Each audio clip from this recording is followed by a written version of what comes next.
নমস্কার বন্ধুরা, ঐশীস কিচেনে সবাইকে জানাই স্বাগত। প্রতিদিনের মতো আজ আমি একটা নতুন রেসিপি নিয়ে চলে এসেছি। আজ আমি দেখাবো পটল চিংড়ি। বাড়িতে খুব সহজভাবে কম মশলা দিয়ে আপনারা এই পটল চিংড়ি রান্না করতে পারবেন, আর এটা খেতে হবে অসাধারণ। তাহলে দেখুন রেসিপিটি কিভাবে করি। প্রথমেই দেখুন গ্যাসে কড়া বসিয়ে দিয়ে আমি তেল দিয়েছি। এই তেলটাকে গরম করে নিয়ে এর মধ্যে সামান্য হলুদ গুঁড়ো দিয়ে কেটে রাখা পটলগুলো দিয়ে দেবো।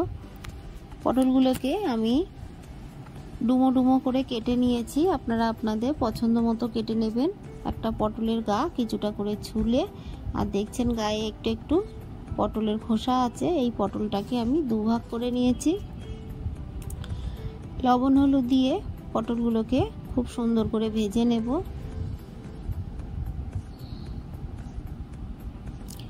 একটু সময় নিয়ে পটলগুলোকে ভাজবেন। পটল ভাজা যত ভালো হবে রান্নাটা কিন্তু খেতে ততটাই ভালো হবে। ঢাকা চাপা দিয়ে দিয়ে আমি পটলগুলোকে ভেজে নেব। ঢাকা দিয়ে পটল ভাজবেন, দেখবেন খুব তাড়াতাড়ি পটলটা নরম হয়ে যায় আর ভাজাটাও তাড়াতাড়ি হয়। দেখুন পটলগুলোকে আমি সুন্দর করে ভেজে নিয়েছি। এই পটলগুলোকে তুলে নেব। সহজভাবে এরকম পটল চিংড়ি আপনারা দেখে বাড়িতে বানাবেন, দেখবেন এর স্বাদ অনুষ্ঠান বাড়ির থেকে কম হয় না। দিয়ে দেব চিংড়ি মাছ।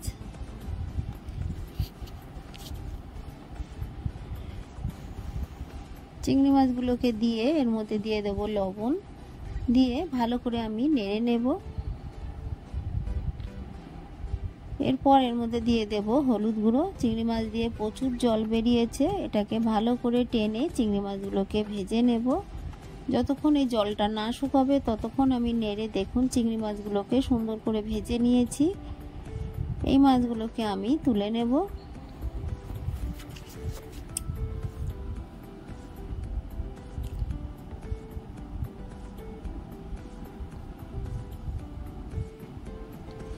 এই কড়ার মধ্যে আমি আরো একটু সর্ষের তেল দিয়ে দেব। এই তেলটাকে ভালো করে গরম করে নেব। এর মধ্যে দিয়ে দেব হাফ টিস্পুন গোটা জিরে, দিয়ে দেব তেজপাতা। কয়েক সেকেন্ড নেড়ে ফোড়নটাকে আমি ভেজে নেব।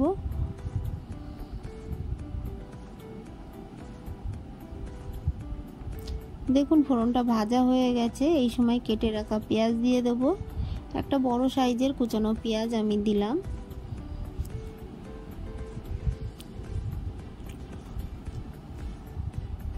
ঘরোয়া মশলা দিয়ে এরকম পটল চিংড়ি বাড়িতে আপনারা অবশ্যই একবার বানাবেন, আর খেয়ে কেমন লাগলো আমাকে কমেন্ট করে জানাবেন।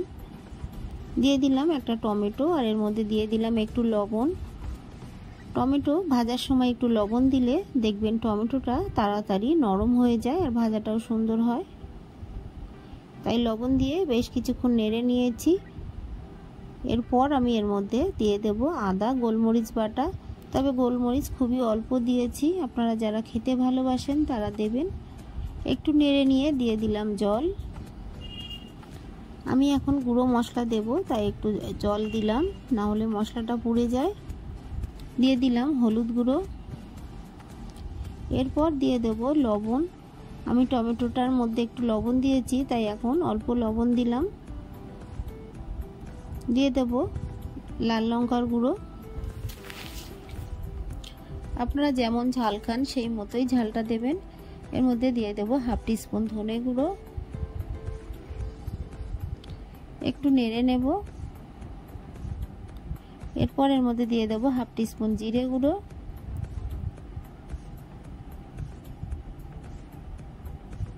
ভালো করে নেড়ে এই মশলাটাকে আমি কষিয়ে নেব। তবে জলটা শুকিয়ে গেছে, তাই আরো একটু জল দিয়ে দিলাম।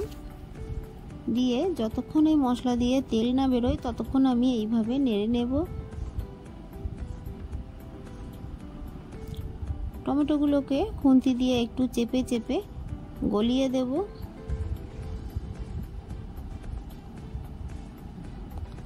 দেখুন মশলা দিয়ে তেল বেরিয়ে গেছে। এই সময় আমি কেটে রাখা আলুগুলো দিয়ে দেব। তবে আপনারা চাইলে পটল ভেজে নেওয়ার পর আলুগুলোকেও কিন্তু ভেজে তুলে নিতে পারেন। আমি সময়টা একটু কম লাগবে তাই এইভাবে দিলাম। আলুগুলোকে দিয়ে মশলার সঙ্গে বেশ কিছুক্ষণ নেড়ে আমি কষিয়ে নেব। বেশ কিছুক্ষণ নেড়ে ভালো করে কষিয়ে নিয়ে দিয়ে দিলাম 4টে চেরা কাঁচা লঙ্কা। ঝালটা আপনারা যেমন খান সেই মতোই দেবেন। ভেজে রাখা চিংড়ি মাছ আর পটল আমি একসঙ্গে দিয়ে দিলাম। দিয়ে আবারও বেশ কিছুক্ষণ এই মশলার সঙ্গে আমি নেড়ে নেব। কয়েক মিনিট এইভাবে নেড়ে নেব আমি। তারপর এর মধ্যে দিয়ে দেব পরিমাণ মতো জল। আপনারা যতটা গ্রেভি রাখতে চান সেই মতোই জলটা দেবেন। ঢাকা চাপা দিয়ে দিয়ে রান্নাটা করে নেব। দেখুন ফুটে উঠেছে।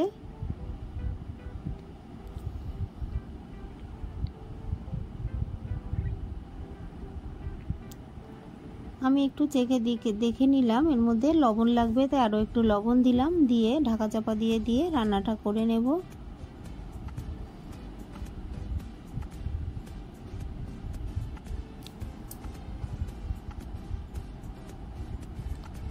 দেখুন আলুগুলো সিদ্ধ হয়ে গেছে।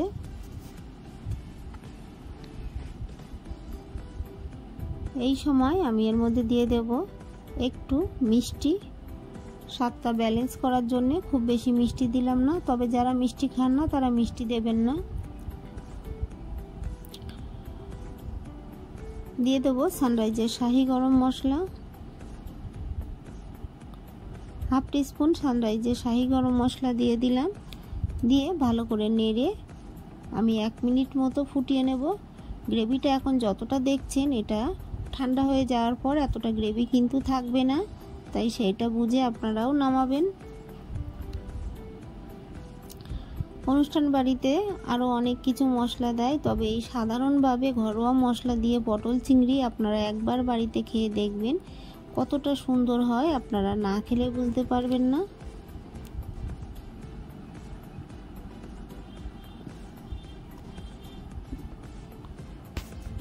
রান্নাটা আমার হয়ে গেছে, আমি গ্যাসের ফ্লেমটাকে অফ করে দেব।